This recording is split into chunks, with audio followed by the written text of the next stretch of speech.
Alright folks, today I'm diving into an incredible story that spans continents and lives saved. We're talking about how former President Donald Trump secured the freedom of 26 American hostages during his presidency. First up, Ryan Corbett and William McEntee. These two were released on January 21, 2025, from Taliban captivity in Afghanistan. The deal was actually finalized under the Biden administration, but they were welcomed back during Trump's second term.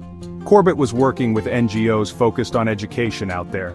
Just a few days later, on January 26, 2025, Anastasia Neufer was released from detention in Belarus. Her detention was linked to the 2020 protests. Quick shout out to the US negotiation teams for getting her back. Then there were the 6 unnamed Americans released from Venezuela. Special Envoy Rick Grenell played a huge role in that negotiation. Keith Siegel's story is pretty intense.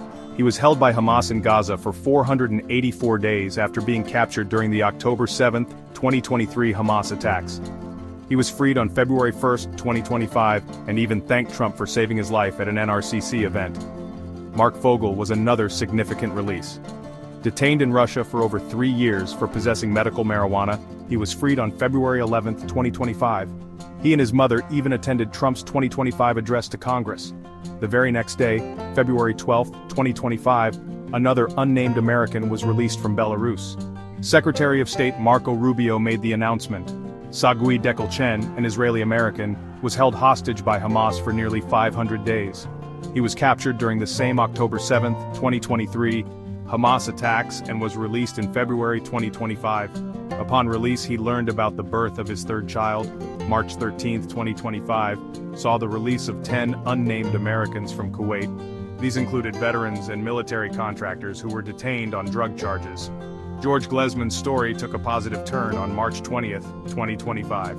He was held by the Taliban for over 2 years after being detained in December 2022. Glesman had gone to Afghanistan to explore its culture and history. Also in March, Faye Hall was released from Taliban captivity. She had been detained for using a drone without authorization. She thanked Trump in a video released by the administration. And finally, Ksenia Karolina, a Russian-American ballet dancer, was freed on April 10, 2025.